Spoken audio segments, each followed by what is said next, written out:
নমস্কার। জন্মাষ্টমী উপলক্ষে আমাদের বিশেষ অনুধ্যান ব্রজের রাখাল। এক যে ছিল রাখাল ছেলে, নাম তার চরণ।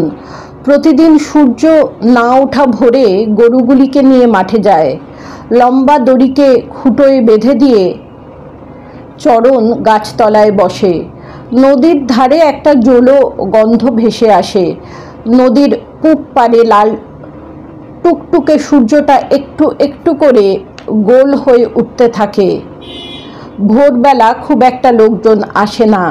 শান্ত সকাল খুব ভালো লাগে চরণের। যখন সূর্য মাথার ওপর ওঠে তখন আবার সে ফিরে যায় বাবার সঙ্গে খেতে কাজ করতে। একদিন গরুগুলোকে ঘাস খেতে লাগিয়ে নদীর ধারে এসে সে দেখল গ্রামে ভাগবত পাঠ করেন যে পণ্ডিত, মাথায় মোটা টিকি, তিনি নদী তীরের অশ্বত্থ গাছের নিচে আসন করে বসে আছেন। চোখ তার বন্ধ। ভাগবত পণ্ডিতকে মাঝে মাঝে মন্দিরে এভাবে বসে থাকতে দেখে চরণ। আজ এই নদীর কাছে এলেন কেন? চরণ এসে জিজ্ঞাসা করে, এখানে কেন এসেছো গো ঠাকুর? চোখ বন্ধ করে বসেছিলে কেন? পণ্ডিত জবাব দেন, ভগবানকে দেখছিলাম। চারণ বলে, কেমন দেখতে ভগবানকে? পণ্ডিত একটু তাচ্ছিল্য ভরে বলেন, পেটে বিদ্যা না থাকলে কি ভগবান দেখতে কেমন বোঝা যায়?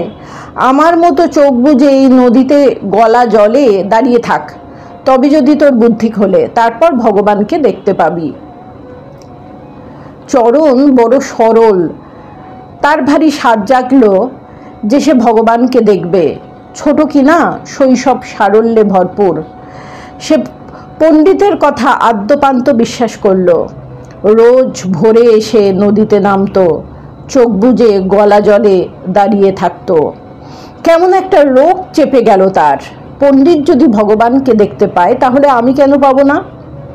সূর্য মধ্য গগনে উঠলে চরণ বাড়ি ফেরে, কিন্তু এখন মনটা বড়ই আকুলি বিকলি করে।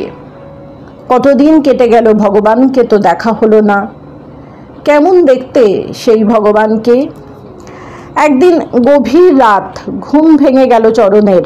আচ্ছা, এই রাতে একবার নদীতে গিয়ে দাঁড়িয়ে থাকলে কেমন হয়? বলা যায় না, ভগবান হয়তো আলোয় আসা পছন্দ করেন না, সবাই পাছে তাকে চিনে ফেলে। সে গোয়ালে গেল, গরুগুলির গলার বাঁধন খুলল। অবাক হয় বুঝি গরুরা। বাছুরদের খাওয়া হয়নি, দুধ দোয়ানো হয়নি, তাদের শরীরের আলস্য কাটেনি। তারা এই রাত বিরেতে কোথায় যাবে? তারা নড়তে চায় না। একটা গরুকেও নড়াতে পারল না চরণ। শেষে একাই বেরিয়ে পড়ল। থাক, ভোর হলে আবার এসে না হয় গরুগুলোকে নিয়ে এসে যাবে। গ্রামের পথ বড় আঁধার, আলো নেই কোথাও। একটু পরে অন্ধকারে চোখ সয়ে গেল।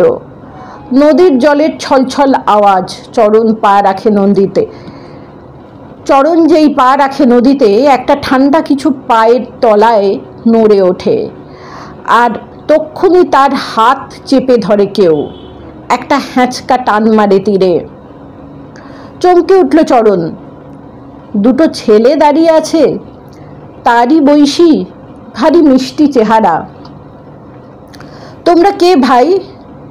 তোমাদের তো কখনো দেখিনি, প্রশ্ন করে চরণ। আমরা ভিন গাঁয়ের গো।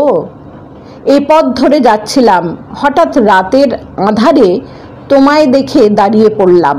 তুমি যে সাপের ওপর পা দিয়েছিলে, আমি টেনে না আনলে খুব বিপদ হতো তোমার। এই গভীর রাতে নদীতে এসেছো কেন? শ্যামল বরণ ছেলেটির কথায় জবাব দিল চরণ, আমার ভগবানকে দেখার খুব ইচ্ছা। পণ্ডিত বলেছেন, নদীর জলে চোখ বন্ধ করে দাঁড়িয়ে থাকলে ভগবানকে দেখা যাবে। কতদিন ধরে জলে দাঁড়িয়ে রইলাম, কিন্তু কিছুই তো দেখতে পাইনি। এতদিন ভোরের সূর্যের আলোয়, দুপুরে গা পোড়ানো আগুন ঝরা রোদের তাপে, ঢলে পড়া লালচে সূর্যের আলোয় কতভাবে নদীতে দাঁড়িয়ে ভগবানকে দেখার চেষ্টা করেছি, কিছুই দেখতে পাইনি।